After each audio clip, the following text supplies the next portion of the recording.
خلافت عثمانیہ کو ختم کرنے والے سب سے بڑے محرک کی بھی بات میں نے کہی تھی، لارنس آف عربیہ، یو کے کا رہنے والا، انگلینڈ کا، ایک 21 سالہ یا 22 سالہ شخص تھا. اسے بہت زیادہ انٹرسٹ تھا تاریخ پڑھنے میں، اور وہ تاریخ کون سی پڑھتا تھا؟ وہ عیسائی تھا.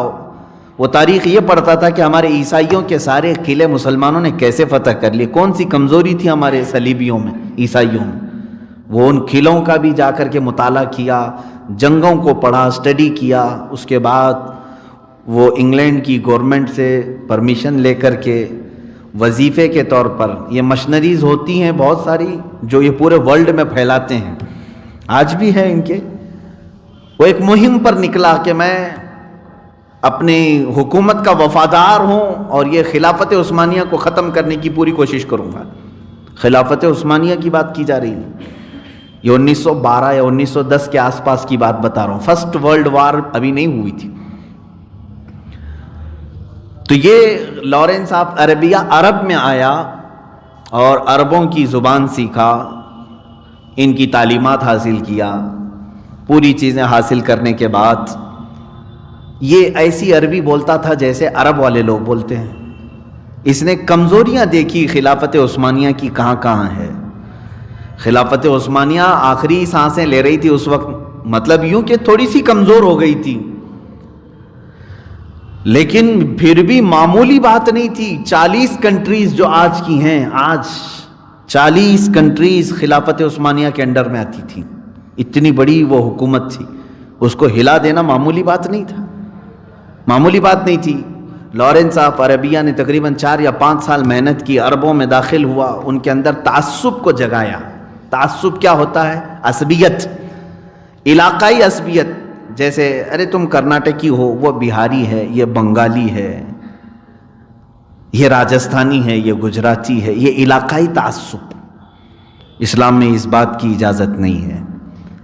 اگر تعصب یا عصبیت ہوتی تو کبھی بلال حبشہ سے آ کر کے حضور کے خادم نہیں بنتے، صہیب روم سے آ کر، سلمان فارس سے آ کر، یہ تمام دیگر علاقوں کے صحابہ آئے رضوان اللہ تعالی علیہ مجمعین، اور مدینے میں ایسے رہتے تھے جیسے ایک ماں کے بیٹے رہتے ہوں.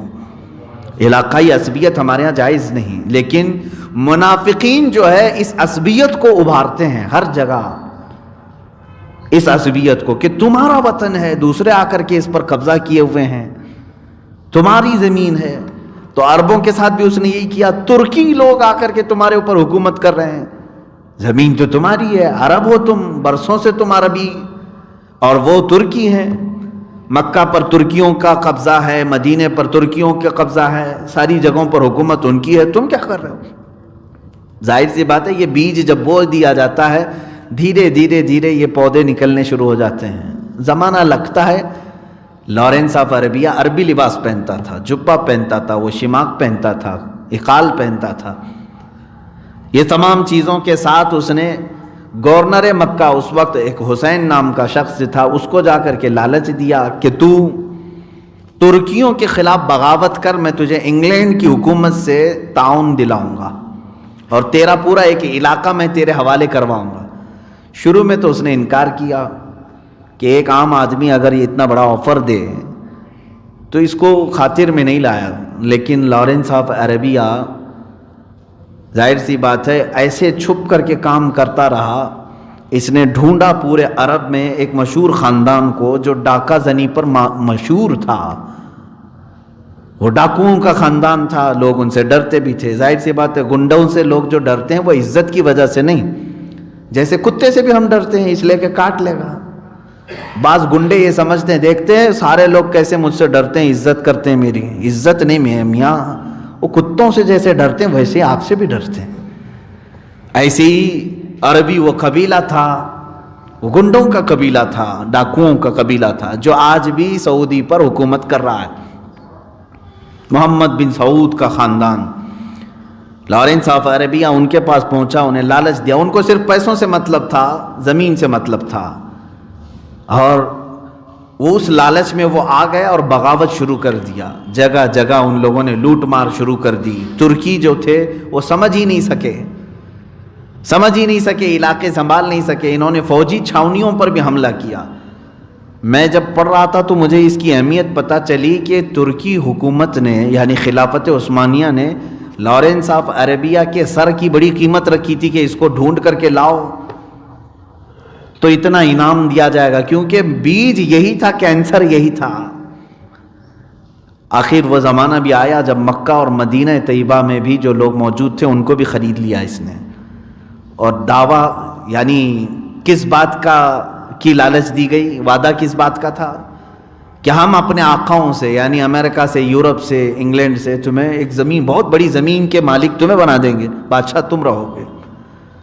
طے پا گیا، اور پھر یہ 1917 کے بعد جو ورلڈ وار فرسٹ، پہلی جنگ عظیم ہوئی، اس کے بعد حالات بکھر گئے۔ ترکی کی خلافت عثمانیہ کو بہت بڑا جھٹکا لگا، اس لیے کہ یہ جرمنی کے ساتھ تھا، اور جرمنی کو شکست ہوئی تو خلافت عثمانیہ بھی ڈھیلی پڑ گئی۔ فرانس، یورپ، امریکہ یا انگلینڈ جو ایک طرف تھے یہ غالب آ گئے، وہیں سے ان کا غلبہ شروع ہوا۔ اس سے پہلے کوئی سپر پاور نہیں تھا، یہ فرسٹ ورلڈ وار کے بعد یہ غلبے میں آئے، یورپ، انگلینڈ وغیرہ، ورنہ پہلے تو ہمارا سکہ بولتا تھا۔ خلافت عثمانیہ 650 سال تک سپر پاور یہی تھی۔ فرسٹ ورلڈ وار کے بعد پھر ان کے حوصلے بڑھ گئے، خلافت عثمانیہ کو انہوں نے ختم کرنے کے لیے پوری ایڑی چوٹی کا زور لگایا، اور عربوں میں داخل ہو کر کے لارنس آف عربیہ نے عربوں کو خود ابھارا تھا۔ باہر سے فوج نہیں آئی تھی عربوں کو ختم کرنے، ترکی کو ختم کرنے، علاقائی لوگوں کو ابھارا تھا کہ تم اٹھو ترکیوں کے خلاف، کہ تم اپنی زمینوں کے مالک ہو، تم اپنی زمینیں ان سے واپس لے لو۔ لوگ جاہل ان کی باتوں میں آئے، جگہ جگہ پر ترکیوں کے ساتھ مٹ بھیڑ ہونے لگی، تو ترکی جو ہے آخر میں سمجھوتے پر آئے، ایک صلح نامہ ایگریمنٹ ہوا اس بات پر کہ نہیں، ہم ساری چیزیں تمہارے حوالے کر کے واپس ترکی جاتے ہیں۔ معاہدہ ہوا، ایگریمنٹ ہوا، اس لیے کہ ہم نہیں چاہتے کہ مکہ اور مدینے میں مسلمانوں کا خون بہایا جائے، ان مقدس شہروں کو ہم خون سے لال نہیں کرنا چاہتے، شریف لوگ تھے وہ۔ تو تقریباً 1923 میں یہ معاہدہ ایگریمنٹ قرار پایا، اور اس کے بعد ترکی وہاں سے چھوڑ کر چلے گئے۔ لیکن آج بھی ان کے عشق رسول پر میں واقعی اللہ کا شکر بھی ادا کرتا ہوں کہ اب بھی امت مصطفیٰ صلی اللہ علیہ وسلم میں ایک جماعت ایسی ہے جو عظمت رسول کی قائل ہے۔ ان ظالم وہابیوں نے پوری دنیا میں اپنی سڑن اور اپنی بدبو پھیلا کر کے یہ کہا کہ اسلام یہی ہے۔ ترکی جب جانے لگے تو کوئی چیز وہاں سے نہیں لے گئے، بلکہ ایگریمنٹ یہ کیا رسول کریم صلی اللہ تعالی علیہ وسلم سے وابستہ جتنے تبرکات ہیں ہم سب ترکی لے جائیں گے۔ ان وہابیوں نے چھوڑ دیا، لے جاؤ، یہ ویسے بھی ان کو کیا مطلب تھا تبرکات سے، اگر وہ رکھ کر جاتے تو شاید یہ لوگ سب جلا دیتے، شرک کے نام پر، توحید کے نام پر سب ختم کرتے، بہت ساری چیزیں انہوں نے مٹا دیا، ختم کر دیا۔ ایگریمنٹ ہوا اور اس کے بعد چلے گئے۔ میرے عزیزو، اس کا پس منظر میں بتا کر آپ سے صرف اتنی بات کہنا چاہتا ہوں، 650 سال پر پھیلی ہوئی خلافت عثمانیہ جب دم توڑنے لگی، اپنے ہی علاقوں میں عرب میں کمزور ہوئی، تو کس کی بدولت، کس کی وجہ سے؟ ایک منافق کی وجہ سے، لارنس آف عربیہ، جس کینسر کو شروع میں نہیں پہچانا گیا تھا۔ اسلامک کنٹریز جو اپنے آپ کو کہتے ہیں، یہ دوست کس کو بنانا پسند کر رہے ہیں آج؟ سعودی عرب اسرائیل کی طرف ہاتھ بڑھا رہا ہے، یو اے ای، امارات اسرائیل کو اپنے گود میں بٹھانا چاہتا ہے، اور اپنے ہاں پوجا پاٹ کے لیے بلا کر کے کفار و مشرکین کا استقبال کر رہے ہیں۔ ایک طرف فلسطین کے نہتے بچے سالوں سے مارے جا رہے ہیں، ان کے پاس ایک روٹی پہنچانے کی ان کے اندر توفیق نہیں۔ ملک شام میں یہ خود حملے کر رہے ہیں سعودی والے، یمن میں تقریباً 2011-12 سے چل کر کے آج تک 8 سال سے بمباری کر رہا ہے سعودی عرب، جس کو مرکز اسلام کہتے ہیں نا لوگ۔ میرے عزیزو، علاقہ تو ہو سکتا ہے لیکن تخت پر بیٹھا ہوا حق پر ہو یہ ضروری بات نہیں ہے۔ اب تک وہی سعودی عرب 400 سے زیادہ علماء کو جیل میں پہنچایا ہوا ہے، اس میں سلفی علماء بھی ہیں، صوفی علماء بھی ہیں، سنی بھی ہیں، وہابی بھی ہیں، 400 سے زیادہ. کیوں؟ اس لیے کہ ان کی غلط پالیسیوں پہ وہ بات کر رہے تھے, جمعہ کے خطبے میں بول رہے تھے. اور اگر امریکہ کا صدر آئے تو اسے سونے کا ہار پہنائے, 10 کلو سونے سے بنی ہوئی تلوار گفٹ میں دے, ایک ایسا جہاز جس میں 70 کمرے ہیں شپ وہ گفٹ میں دیا امریکہ کو. اور مجھے ایک سعودی باشندے نے کہا تھا کہ تقریباً 20 سال کے حاجیوں کی کمائی اس نے ایک ہی سفر میں دے دیا اس کو, امریکہ کے صدر کو. اتنے بڑے گفٹ کیوں دیے گئے؟ کفار ان سے راضی ہو جائیں. قرآن میں اللہ نے یہی فرمایا, ایبتغون عندہم العزت, تم ان کے پاس عزت ڈھونڈنا چاہتے ہو. فإن العزت للہ جمیعا, عزت تو صرف اللہ ہی کے پاس ہے, ساری عزت اللہ کے پاس ہے. یہ جس تخت پر بیٹھے, مجھے بڑا افسوس ہے, ایک زمانہ تھا امیر المومنین عمر فاروق رضی اللہ تعالیٰ عنہ کا, کہ پہاڑ ان کی ہیبت سے رائی.